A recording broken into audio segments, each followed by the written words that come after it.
The crowded airport terminal buzzed with the usual chaos: rolling suitcases, muffled announcements, impatient travelers clutching boarding passes.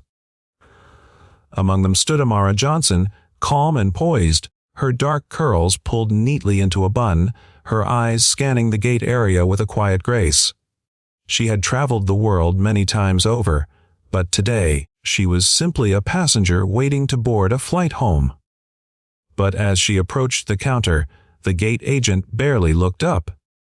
His jaw tightened, his lips curled with a dismissive smirk. "Passport," he demanded flatly, stretching out his hand.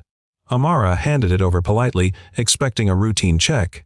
Instead, he flipped it open, sneered, and, without warning, ripped it straight down the middle before tossing it into the trash. Gasps rippled through the line. A woman clapped a hand over her mouth. A father pulled his children closer. Someone whispered, "Did that really just happen?" The Amara froze. For a split second, the world seemed to stop spinning. That wasn't just her passport. It was her freedom to move, her identity, her proof of citizenship.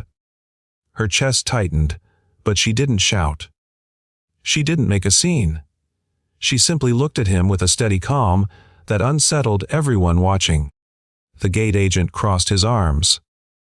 "I don't know how you got this, but people like you always find a way to scam the system." His voice dripped with arrogance. "Not today." Silence spread across the terminal. Some shifted uncomfortably, others turned away. Only one elderly woman in line dared to speak. "Sir, that's not right. You can't do that." But the agent waved her off, certain of his authority. Then Amara did something no one expected. She reached into her leather tote, pulled out a sleek black folder, and placed it on the counter. The golden seal gleamed under the fluorescent lights. Federal Aviation Administration. The agent's smirk faded. Calmly, Amara flipped open her badge. Amara Johnson, Chief FAA Inspector.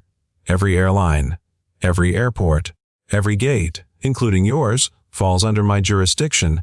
The crowd gasped again, but this time with awe. The agent's face drained of color, his arrogance crumbling into panic. He stumbled over his words, trying to backtrack, but it was too late. The witnesses had seen everything. Amara's voice never wavered. Airports are built on trust, on fairness, on humanity. What you just did wasn't just unprofessional, it was unlawful. For a long, waited moment, the gate fell silent. Travelers who moments earlier stood powerless now felt a surge of quiet pride. One woman clapped softly, then another. Soon, the entire terminal was applauding. Not just for Amara's authority, but for her unshakable dignity. The agent lowered his head, suddenly very small behind the counter he once used as a shield. Amara retrieved the shredded remains of her passport from the trash, held them gently, then turned to the crowd with a faint but resolute smile. Because sometimes, the most powerful answer to cruelty isn't rage. It's grace.